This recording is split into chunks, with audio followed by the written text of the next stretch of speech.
ದುನಿಯಾ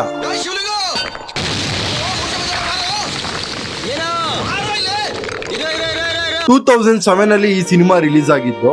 ಒಬ್ಬ ವ್ಯಕ್ತಿ ತುಂಬಾ ಕಷ್ಟಪಟ್ಟು ಜೂನಿಯರ್ ಆರ್ಟಿಸ್ಟ್ ಆಗಿ ವಿಲನ್ ರೋಲ್ಗಳು ಮಾಡಿ ಸಾಕಷ್ಟು ಕಷ್ಟಪಟ್ಟು ಇಂಡಸ್ಟ್ರಿಗೆ ಬಂದು ಹೀರೋ ಆಗೋದಿದೆಯಲ್ಲ, ಅದು ಸಾಮಾನ್ಯ ಮಾತಲ್ಲ.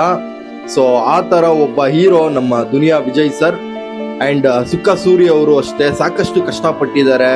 ಅಸಿಸ್ಟೆಂಟ್ ಡೈರೆಕ್ಟರ್ ಆಗಿ ಸಾಕಷ್ಟು ಸಿನಿಮಾಗಳಲ್ಲಿ ಕೆಲಸ ಮಾಡಿಕೊಂಡು, ಸೊ ಅವರಿಬ್ರು ಸೇರ್ಕೊಂಡು ಒಂದು ಸಿನಿಮಾ ಮಾಡಿದ್ರು. ಆ ಸಿನಿಮಾ ಹೆಸರೇ ದುನಿಯಾ.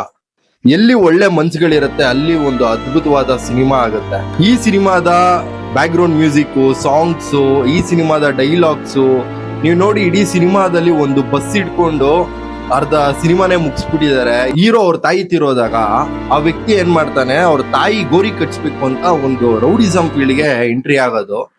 ಸೊ ಕೊನೆಗೆ ಅವರೇ ಗೋರಿ ಆಗುವಂತ ಒಂದು ಸಿಚುವೇಶನ್ ಬರುತ್ತೆ. ರೌಡಿಸಂ ಅಲ್ಲಿ ಯಾರಿಗೂ ಬದುಕಿಲ್ಲ ಅಂತ ತುಂಬಾ ಚೆನ್ನಾಗಿ ಹೇಳಿದ್ದಾರೆ. ಸೊ ಒಂದು ಒಳ್ಳೆ ಕೆಲಸ ಮಾಡ್ಬೇಕು ಅಂದ್ರೆ ಸಾಕಷ್ಟು ದಾರಿಗಳಿದೆ, ರೌಡಿಸಮ್ಮೇ ಅಲ್ಲ ಅನ್ನೋದನ್ನ ತುಂಬಾ ಚೆನ್ನಾಗಿ ತೋರಿಸಿದ್ದಾರೆ. ಸೂರಿ ಸರ್ ಮತ್ತೆ ವಿಜಯ್ ಸರ್ ಆದಷ್ಟು ಬೇಗ ನೀವಿಬ್ರು ಕಾಂಬಿನೇಷನ್ ಒಂದು ಸಿನಿಮಾ ಮಾಡಿ. ದುನಿಯಾ ಜಂಗ್ಲಿ ಆದ್ಮೇಲೆ ನೀವಿಬ್ರು ಯಾವ್ದು ಸಿನಿಮಾ ಮಾಡಿಲ್ಲ, ಯಾವ್ದಾದ್ರು ಒಂದು ಹೊಸ ಸಿನಿಮಾನ ಮಾಡಿ ಅಂತ ಕೇಳ್ತಾ, ದುನಿಯಾ ವಿಜಯ್ ಫ್ಯಾನ್ಸ್ ಎಲ್ಲ ಜೈ ದುನಿಯಾ ವಿಜಯ್ ಅಂತ ಕಮೆಂಟ್ ಹಾಕಿ.